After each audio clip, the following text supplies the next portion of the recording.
Greetings and salutations. My name is Andrew Kirchhoff, and welcome to my YouTube channel. Today we're going to be talking about the Fantasy Football Week 3 wide receivers start sits.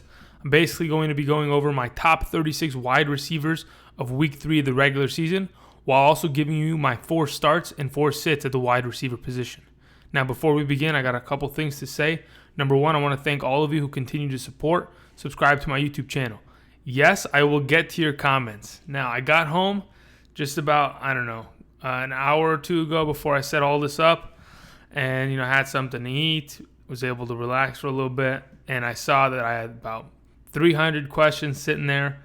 If you guys can, please help each other out. I will get to the questions before Thursday. That is a given. I will do that. But until then, for right now, just hang in there. I will get to you. I know some of you left some questions on waivers, and I wasn't able to get back to you quick enough. Sorry about that. I'll have to just, manage my time in the future just a little bit better in order to help you guys out. But usually my waiver wire pickup videos should be able to suffice for any of the advice you possibly need. Anyway, and before we, go into it, again, thank you for those of you who subscribed. If you haven't yet, please subscribe to my YouTube channel. Hey guys, how's it going? Hope you guys are doing well. It's hump day. It's Wednesday, halfway through the week. I already have a headache. And this, I don't know what it is. These headphones, I don't know if any of you have these. I literally did not buy these. This is just a borrowing thing. It gives me a headache wearing these headphones. I don't know what it is. But anyway, besides that, my starts of the week, okay? Number one, we got Kenny Golladay, okay? A guy that I mentioned last week in the Fantasy Gauntlet video to be a breakout hidden gem going into the future, and he stepped up in week 2 of the fantasy season. I see him being able to produce in week 3, as good as he did in the first 2 weeks, if not better, because he's playing against a Patriots defense. And like I mentioned with Matthew Stafford yesterday, all of the pieces that surround Matthew Stafford going into this game against the New England Patriots are going to be able to produce very well in fantasy. Now, a stat that I wanted to read out that many of you may be, some of you throw this stat out way too much, okay? Kenny Golladay, okay? According to week 2 snap percentages, offensive snaps played, Kenny Golladay played 92%, okay? Now, Golden Tate, on the other hand, went and played only 84% of snaps, offensive snaps, okay? Now, guess how much Marvin Jones played? How many offensive snaps, how many percentage of the offensive snaps Marvin Jones played? I'll give you a second. The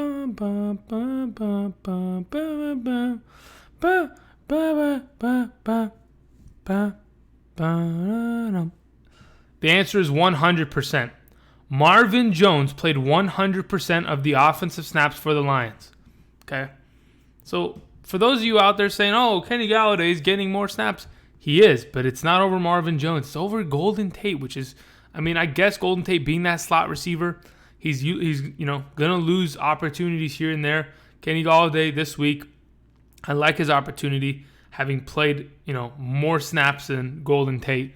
I like his ability to get in the end zone, be a red zone target for Matthew Stafford other than Marvin Jones. I think he's going to have a great week versus a very, very, very bad defense that let Blake Bortles tear him apart.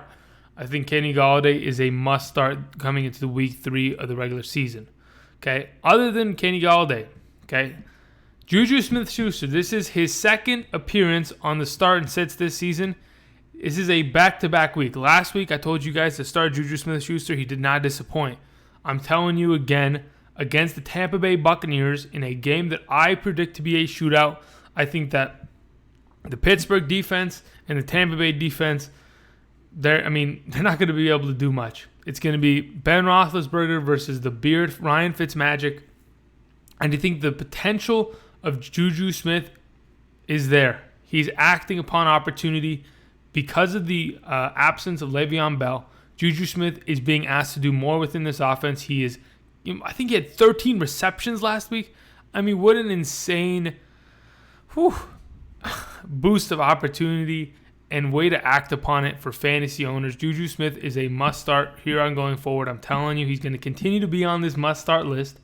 until all of you stop asking me if you should start Juju Smith-Schuster. Honestly, he's an animal. And without, without a running back like Le'Veon Bell that, used to catch the ball 8 times out of the backfield with like 12 targets, Juju Smith is just racking it up. Because James Conner is not being used like Le'Veon Bell used to be used. Last season, Le'Veon Bell was the number 2 wide receiver on this roster. I understand that Juju was a rookie last season, but eventually he became a more premier option within the offense. Now that the offense is the way it is, Juju Smith is maybe even the number 1 option, because for a fact that the number 1 corner of every team is going to be Antonio Brown. So Juju Smith-Schuster is that much sweeter of a target. Anyway, he's my number 2, or my second start of the week. Number 2, come on, Andrew, what are you doing? My second start of the week. Let's move on to the last 2 starts of the week. Will Fuller and Nelson Agholor. Okay, so let's talk about Will Fuller. Came back from his hamstring injury this past week. Played against the Tennessee Titans, and he played well. I mean, you can't really ask more of Will Fuller. 8 receptions, 113 receiving yards, and a touchdown. He looks great. Being able to... it's kind of like the Juju Smith-Schuster, Antonio Brown thing, right? DeAndre Hopkins, on the other side of the field from Will Fuller, is going to be double covered. He's going to be clamped up by the number 1 corner of majority of the teams, especially this week, right?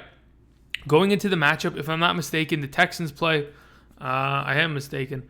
I was going to say something, and I was going to be wrong. They play against the Giants, right? So chances are that Janoris Jenkins is going to be on DeAndre Hopkins. On the other side of the field, you got Will Fuller with deadly speed, and if they don't double cover him or put a safety over the top, he's going to take the top off the defense, right?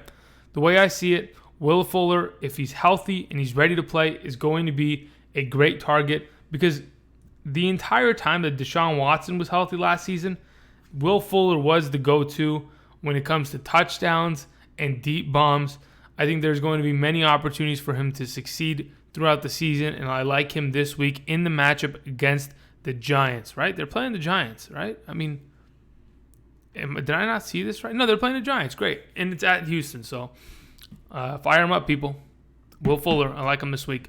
My last start of the week, Nelson Agholor, with the return of Carson Wentz. Now listen, people. Many of you are asking, should I start Carson Wentz over A, X, B, Y? It doesn't matter. Okay, I just pulled up parabolas and equations. Regardless, the way I see it, I think Nelson Agholor with Carson Wentz is going to be a better receiver. Okay, with the absence of Alshon Jeffrey and Mike Wallace right now, I understand that they went and they signed Jordan Matthews earlier today after he passed his physical. They have Zach Ertz, they have Corey Clement out of the backfield. Nelson Agholor is still going to be the number 1 wide receiver until Alshon Jeffrey returns.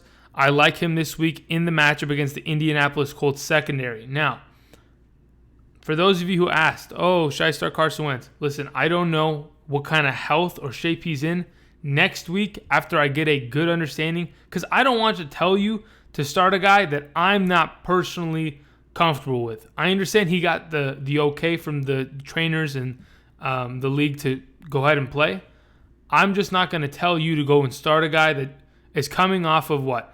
It's only been 9 months since his ACL injury, maybe 10.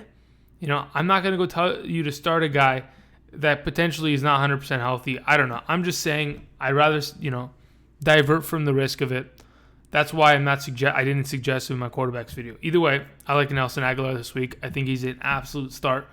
100% wide receiver too, if not potentially more this coming week. So those are my starts of the week, okay? Now, my sits of the week. Guys that you don't want to hear me talk about, because as soon as you hear their names, you're like, well, I own all of these guys. And then you begin to fall into a deep, dark depression and have to go in the comment section and be like, Andrew, are you sure? Because I own all these receivers and I don't have anybody else help me, right? Number 1, Corey Davis, a guy that last week against the Jacksonville Jaguars, honestly, how did they beat the Jaguars? I'm still kind of confused. I guess you could say confused. He had 5 receptions for 55 yards, okay? With Blaine Gabbert at quarterback, I mean, can they really do anything? I don't think so. I don't think Corey Davis is as, vital of a offensive weapon piece while Blaine Gabbert's there. I understand the logic of saying, if Blaine Gabbert's there, then Corey Davis is going to get every single target. He's going to catch the ball more than everyone. I understand that. But when you play against a better defense, better defensive coordinators, and they begin to understand Blaine Gabbert's tendencies, Blaine Gabbert has never been a quarterback to start in the NFL. We all know his career. Started out in Jacksonville, didn't do much with it. Eventually was replaced and was a backup his entire career. He got a little bit of playing time last season because of the Carson Palmer injury. The way I see it, I don't really trust him. I don't really trust the idea of starting Corey Davis this week, especially against. They're playing the Jaguars, right? They are playing the Jaguars this week. No, they beat the Texans last week. Why was I saying Jaguars? Sorry, guys. My bad. The thoughts were getting crossed. They play the Jaguars this week. How did they lose to the Texans last week? Okay, we're back up to par. Jalen Ramsey's going to lock him down. Just don't touch him. Leave him on the bench. Leave him on the bench, please. I mean, why is Mariota... I hate Mariota right now. He's making this entire offense trash. And even when he plays, it's not that much better. Okay, Larry Fitzgerald. All right, so here's the thing about the Cardinals. Every single offensive weapon when it comes to the Cardinals is irrelevant because of Sam Bradford. I'm telling you right now, I've been saying it for the last week plus, maybe 2 weeks. They need to replace Sam Bradford in order to give some life to this offense. Okay? Sam Bradford is a bum. He's always been injured. I'm just waiting for him to get injured. Now listen, it's not malicious. Okay? I'm not saying, I hope someone lands on his knee and tears his ACL. I'm not saying that, right? No, how dare you? I mean, come on. I wouldn't say such a thing. But if he happened to, go down and let's say, for example, he goes to the vending machine after practice, puts in a couple quarters, tries to get a Gatorade, he bends over. Oh, my back. I can't play this week. It wouldn't be a bad thing, people. Okay? Nothing malicious. Sam Bradford has been a decent quarterback in the NFL. He's started on my fantasy teams before. But right now, all of the Cardinals' weapons are useless and utterly unstartable at some points because of Sam Bradford's participation within this offense. Start up the Josh Rosen hype train, people. I need this start to go. Maybe we should get a Twitter thing going. Please start Josh Rosen. I don't know what we have to do. Somebody come up with an idea in the comment section. Because honestly, where was Larry Fitzgerald? I know I'm like, doesn't matter regardless. 3 receptions for 28 yards. Come on. People, come on. All right. My last 2 sits of the week. Josh Gordon, Mike Williams. Please, people. Please. Whatever you listen to from this episode, whatever you take away from it, okay? Understand that I don't think that Josh Gordon is going to be he's going to be a fantastic center. No. Okay? Listen, they gave a 5th-round pick for Josh Gordon. Well, don't worry. The Patriots have made mistakes before. They went and traded away Jimmy Garoppolo for a 2nd-round pick last season. Oh, my God. That was such a smart idea, huh? Listen, the Patriots aren't, vulnerable for making mistakes. They've made mistakes in the past. This could potentially be one. But as of right now, within this entire offensive group playing against the Lions, I understand it's a good matchup. But I don't see Josh Gordon being a good start this week. I don't even know if he's fully healthy. Please don't start him. If you end up doing so and it bites me in the ass, so be it. But I'm telling you, it's not a good idea, people. And my last sit of the week, I'm talking about Mike Williams playing against the Rams this week. I already warned you guys about Phillip Rivers. I understand that there is an inherent risk when you're playing against the Rams with that really solid defense. I think that as of right now, that the Chargers aren't going to be able to keep up with the Rams offense. And as soon as they start to throw, that's exactly where the Rams want them to be. Mike Williams is probably not going to have a great week. I don't see him as a receiver that's going to be able to just dominate guys like Marcus Peters or Aqib Talib or Joyner or Josh Johnson or John Johnson, in the secondary. I think he's going to struggle. And that's basically it. I just don't like the matchup, plain and simple. So I think that his production, a guy that hasn't really gotten too many targets and hasn't really gotten too many receptions over the past couple weeks. What did he have this past week? Let me go ahead and confirm this. Yeah, having only 2 receptions for 27 yards and a touchdown against the Bills, that's not great. So imagine what happens when you play again. I understand they blow out the Bills, okay? I get it. But imagine what happens when you play the Rams. Imagine. All right, so let's get to my rankings, shall we? Again, people, timestamps are below. I forgot to mention that, but if you've been here long enough, you've probably picked up on that. Or below in the description, excuse me.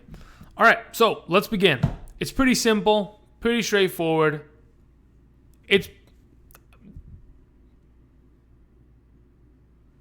Okay, so Antonio Brown's number one. Playing against Tampa Bay defense, I understand. I said Juju Smith's my start of the week. Does not mean that Antonio Brown is not the best football player in the NFL. Does not mean that Antonio Brown is not the best wide receiver in the NFL. Antonio Brown is going to get his, and he'll be able to dominate this. I mean, who is the starting corner for the number one corner is like Brett Grimes, right? If I'm not mistaken. Come on. Antonio Brown's going to have himself a week. Number two, Michael Thomas. Is it this difficult? No. Michael Thomas is a stud. I think going against I know Desmond Trufant is probably going to be, matched up on him. But as of right now, with the target share that he's getting, with the opportunities he's getting while Mark Ingram is not there, I'm telling you people, Mark Ingram, as soon as he comes back, is going to make a difference. And it's not going to help Michael Thomas owners too much. And it's not going to help Drew Brees owners. I'm telling you, just watch out for it. But as of right now, he's 100% a absolute start and an absolute monster. He's carrying your team. If you have him in a PPR, congratulations. He's been putting in work week after week, and I expect him to do so here in week 3. Number 3, we have Julio Jones. Same game, same kind of matchup, going against who's the number one corner? Marshawn Lattimore. I mean, honestly, can these corners guard Julio? I doubt it. 100% doubt it. I think Julio Jones, he's just too good, people. I don't know what else to say. You have to start him. Number 4, Tyreek Hill. Okay, here's the thing, right? I understand that they're playing against the 49ers. Oh, perhaps the 49ers have a good defense. Listen, if any of you have seen that film of where Marcus Goodwin absolutely annihilates Richard Sherman's ankles, please go look it up. Marcus Goodwin, Richard Sherman, I guess it's like preseason practice. No, what is it considered? It's like training camp, right? Marcus Goodwin absolutely annihilates Richard Sherman in just a straight up getting off the ball and just trying to get open, right? It's not like he ran a 9 route and ran a complete streak. He absolutely just boop, boop, boop, boop, broke his ankles. Tyreek Hill's going to do fine this week. Number 5, DeAndre Hopkins. I mean, it's kind of hard not to put him up here. He is going to be the number 1 target for Deshaun Watson. I understand. Again, Will Fuller, yes, he's a start of the week. But I only have start of the weeks on guys that are not obvious starts. Okay? Understand that, people. DeAndre Hopkins this coming week playing against the Giants, who honestly, they weren't really tested this past week because the Cowboys can't really throw the ball much. So here he comes. Here comes DeAndre Hopkins, going to have a good week. Number 6, I have Odell Beckham Jr. Didn't have a great week this past week, but I think going against the Texans, I mean, he has to score, right? The opportunity's there. The possibility of him getting clamped down like he did against Dallas, there is a possibility there. But I think Odell Beckham is better than that. I think he played really bad against the Dallas Cowboys. And he'll go ahead and turn that around. Do not give up on this guy. And if people are selling, low right now, go and trade for him, honestly. He's going to be great this season as the season progresses. Stephon Diggs, my number 7 pick, or my number 7 rank, excuse me. Yes, they're playing the Bills. Yes, they're going to blow them out. But how many touchdowns and how many yards can Stephon Diggs gather prior to that, exact moment when they start pulling starters? I think that'll give, he'll have at least 15 plus points, which will make Stephon Diggs a top 10, wide receiver this next week. Hopefully. I mean, this past week, when I went over it on Monday, we're just a bunch of absolute animals, like 30 point, 30 point, 30 point, 25, 26. It's like, what are we doing? Why are they scoring so much? Well, the NFL, just the points are going through the roof. A lot of shootouts. My number 8, we got Mike Evans out here. I think, again, Ryan Fitzpatrick is going to be deadly. If there's ever a week to start him, people, this is the week. I think Mike Evans, having 10 receptions last week, a touchdown for the second week in a row, a bunch of yards. I think he has the opportunity. I mentioned this before the season ever started, that Mike Evans is even better with Ryan Fitzpatrick comparatively to Jameis Winston as of late, or as of the last season. I think Mike Evans is going to continue to prosper and benefit from, the presence of Ryan Fitzpatrick under center. My number 9, AJ Green, had a great week last week. Not too many yards, but when you can pick up 3 touchdowns and win your fantasy owners the week, why not, right? This coming week going against the Carolina Panthers, I think there is an opportunity for AJ Green to be utilized a little bit more this week. Imagine that, right?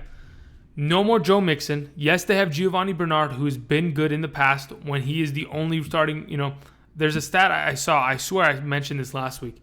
When Giovanni Bernard is the only running back in the backfield, like Jerry Hill used to be injured or Joe Mixon gets hurt, and he's literally the only guy starting back there, he averages double digits in standard league. So imagine a PPR. He's going to be a monster this week. But AJ Green is going to be relied upon a little bit more as the season progresses. Maybe even Tyler Boyd. But I'm telling you, AJ Green this week, number 9. My number 10, Devontae Adams, had another good week this past week, right? Even against Xavier Rhodes. When you're coming off an injury, he was questionable all week long, okay, with that shoulder injury. And then he was able to honestly score a touchdown, stay competitive with Xavier Rhodes, a guy who's one of, if not the best corners in the NFL. That gives me absolute extreme confidence in Devontae Adams going forward. I think he's matchup proof at this point because he is the number 1 target for Aaron Rodgers. I like my number 10. My number 11, T.Y. Hilton against the Eagles. If Deshaun Jackson can score 20-plus fantasy points against the Eagles, by God, if T.Y. Hilton doesn't, I don't know what I'm going to tell you. I'm going to call Andrew Luck. I'll let him know what's up before the week. I'll probably call him on Friday while I'm answering all of your questions. Just kidding. I'll answer your questions before Thursday. Do not worry, people. I will get it done. Wait, Thursday's tomorrow.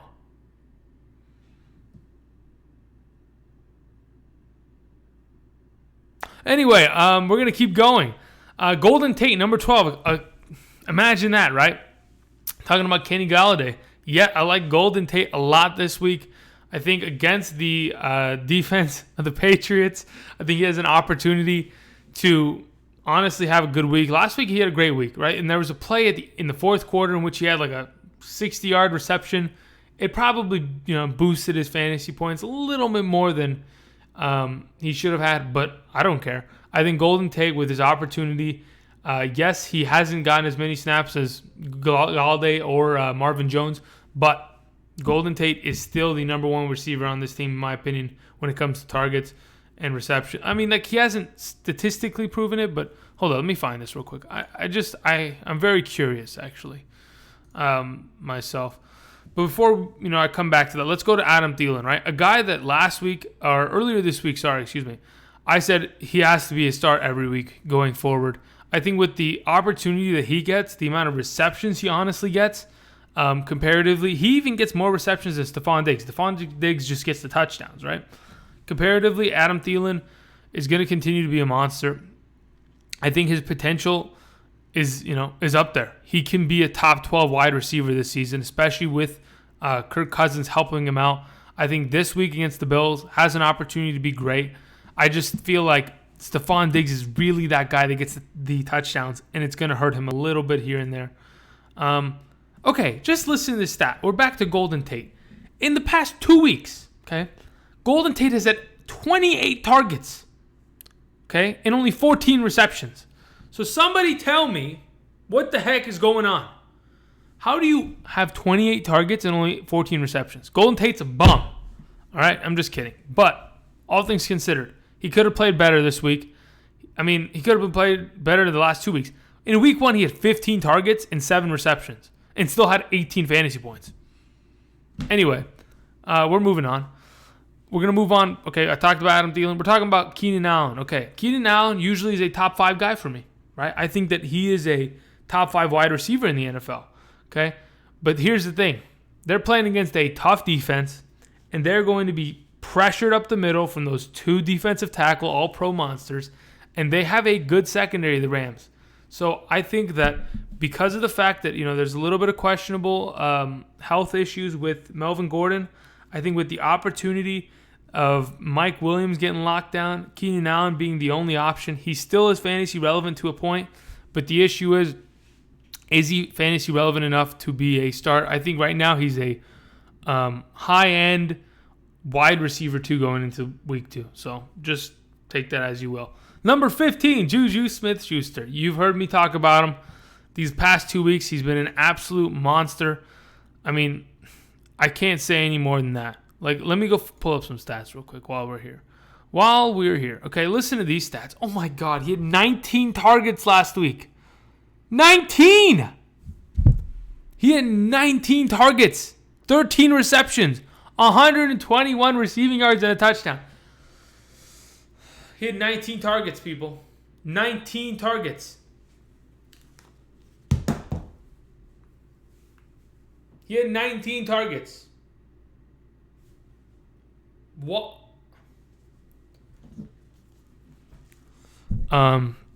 It's official. Juju Smith-Schuster is the number 1 wide receiver of the Pittsburgh Steelers. So I'm just putting it out there. Do with it as you may. We're moving on. Brandon Cooks playing against this Chargers defense. I think Brandon Cooks is going to have a great week. The past couple weeks he's been great. Okay, there's nothing to complain about Brandon Cooks' game. I think, yes, he could probably see the end zone soon, especially fantasy owners. They probably want that, right? Yards and receptions aren't going to be enough for this guy after a while, right? He's going to have to find that end zone, and he's been really good these last couple weeks. Last week, in week 2, he had 19.5 fantasy points in half-point PPR scoring leagues. Because why? He had 9 targets, 7 receptions, 160 receiving yards. Okay, against a Cardinals secondary, while Patrick Peterson, the All-Pro, is supposed to be guarding him. What's going to happen to this Chargers defense? I'm telling you, I'm worried that it's going to be a blowout, and that's not a bad thing, right? If they blow him out early, maybe Phillip Rivers, he figures it out. Anyway, Brandon Cooks, my number 16. Number 17, one of the Thursday night game studs. We got Jarvis Landry out here. He's questionable currently. He's still going to play. I have no doubt that Jarvis Landry is going to be able to play. If you're worried about Jarvis Landry playing, okay, I need you to go back and I need you to go and watch that Hard Knocks clip of him saying it's contagious. Because if you start thinking that he's questionable and injured, he might end up being. So just go watch that clip right now. Actually, no, after you watch my video. Let this video end. Just relax. No. Bring the cursor back down. I need your cursor right here. You see where my finger is? Right here. Just leave the cursor right there, okay? So, anyway, Jarvis Landry against the Jets. I like the matchup. I don't know how Thursday Night Football is going to end up going. Usually, I'm really, really, really bad at guessing Thursday Night Football happenings, so we'll see. Nelson Agholor, number 18. As I mentioned before, he's going to be the number 1 wide receiver for this team for the next couple weeks. I like him this week against the Colts secondary with the opportunity that Carson Wentz feeds him the rock as many times as Nick Foles has done in the past couple weeks. All right. My number 19, we have Emmanuel Sanders. He's going to continue to be up here. He's going to continue to be a wide receiver 2 within my rankings until he stops scoring the ball or until he gets injured. I'm telling you, this guy is an animal. I don't care what the matchup is. He is matchup proof for me at this point. Even with what's his name? Case Keenum having a terrible week. I mean, he did not play well. I even thought he was going to be a little sneaky hidden gem. But guess what? He didn't end up doing jack. The way I see it, as the weeks progress, Emmanuel Sanders is going to continue to just be an animal. Last week, with only 4 targets and 4 receptions. Imagine, how in the world does he go from 11 targets, 10 receptions to 4 targets, 4 receptions? Regardless, he was still able to put up 11.5 points in half-point PPR scoring leagues. Just saying, he's still relevant. He's going to be better this week, I promise. All right, especially against that Ravens secondary. If they don't figure something out in the first half, it's going to be an Andy Dalton situation all over again. My number 20, my last start of the week that I had mentioned. Oh, no, it's not. The last 2 are right here. Kenny Golladay at number 20. I think he's going to have a great week against the New England Patriots, as I mentioned before, but I don't want to keep repeating myself. Number 21, we have Will Fuller. Again, going to have a great week. No more than that. Okay, number 22, a guy who has gone up in my rankings over the last couple of weeks, Allen Robinson. This past week has finally showed himself to be the number one receiving option in Chicago. Finally, okay? Matt Nagy fed him the ball. There were plays designed in order to get him the ball. Congratulations. You guys figured out that Allen Robinson is a potential number one wide receiver. Great. Perfect. I love it. He's my number 22 this week. Going against, who are the Bears playing? I think I know who they're playing. Oh my God, they're playing the Cardinals. The Cardinals defense didn't look great, but you never know. Right now, I like Allen Robinson. He's going to continue to be utilized, and I think he's going to eventually become Mitchell Trubisky's safety blanket. And every target, it's going to be like Jameis with him and Mike Evans first started together, where it was just like every game was 15 targets. Eventually, it'll get there, okay? My number 24, Amari Cooper. Production team, you're trash. Number 24, Amari Cooper, okay? A guy that stepped up this past week, I think, with the off chance that he may end up being garbage this week. There's always a chance, right? Against the Dolphins, who don't like to give up the run, but, have given up a couple pass plays here and there.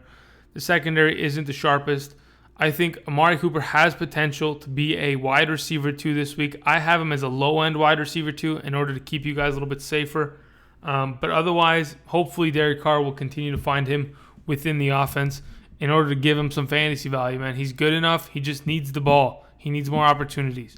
Number 25, Chris Hogan, going against that really subpar Lions defense, Lions secondary. I think, having 2 touchdowns last week when many of you didn't start him, I understand. It was hard to start him after week 1 against the Jaguars. But I told many of you, just wait and see when Jalen Ramsey is matched up on Gronkowski, which that honestly didn't happen at all. Okay, Jalen Ramsey was not even on Gronkowski.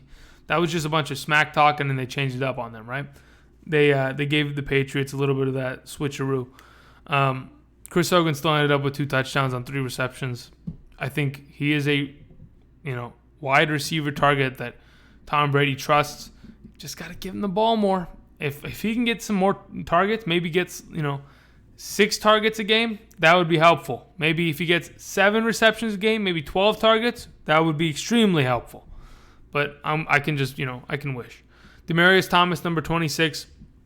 I like him this week. Also, these two, Sanders and Demaryius Thomas, they're going to keep working off each other. They're going to continue to be one of the better tandems at the wide receiver position in the NFL. They should be, pretty set. My number 27, Deshaun Jackson. Oh my goodness, I'm doing it, people. You should start him. You should absolutely start him. He's not a start of the week, but I think with the last 2 weeks of production, it would be stupid not to start him. I think at this point, you have nothing to lose.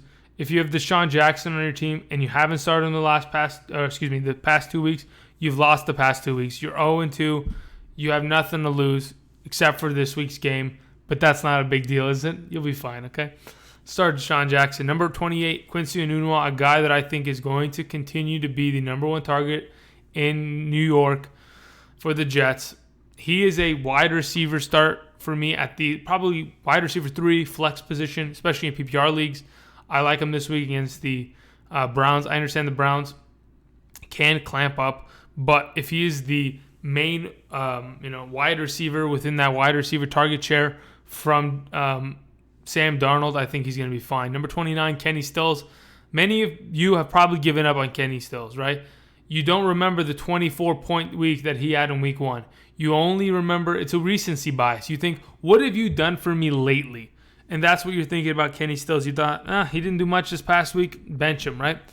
I still trust in Kenny Stills. I believe that he can have some potential to be a good wide receiver start this week at a wide receiver 3 spot. That's where he should be the rest of the season, okay?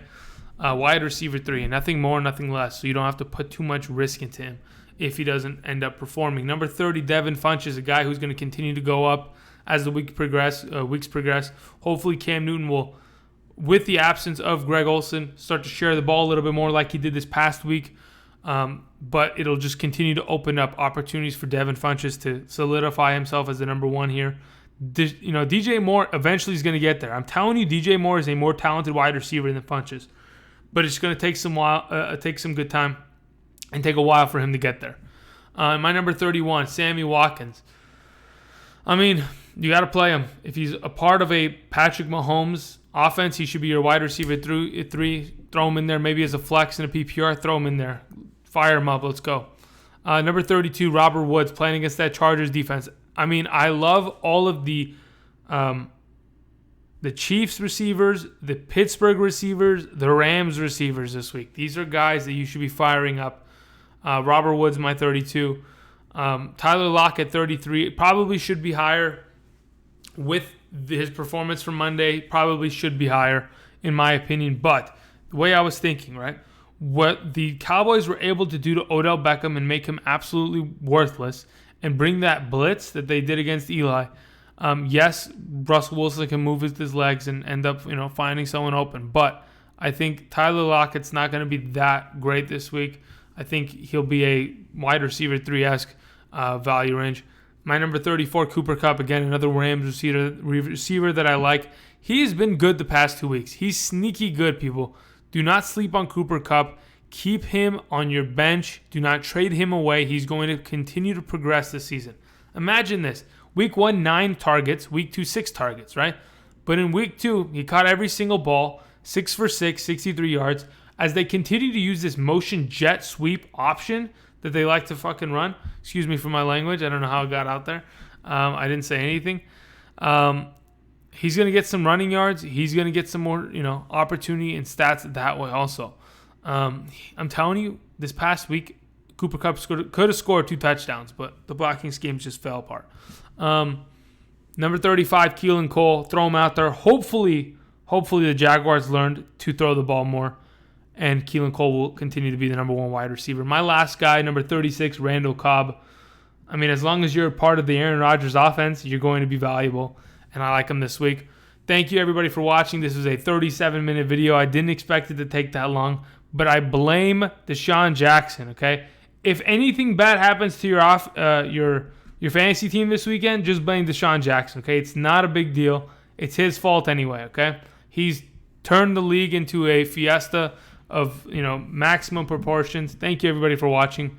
If you haven't yet, go down, subscribe to my YouTube channel. If you have any questions, go down below. I have a lot of questions to answer. I think there's going to be, after I post this video, there's probably going to be like 500 comments, and I'm going to have to just stay up until 1 a.m. and then, I don't know. Anyway, I'll see you guys.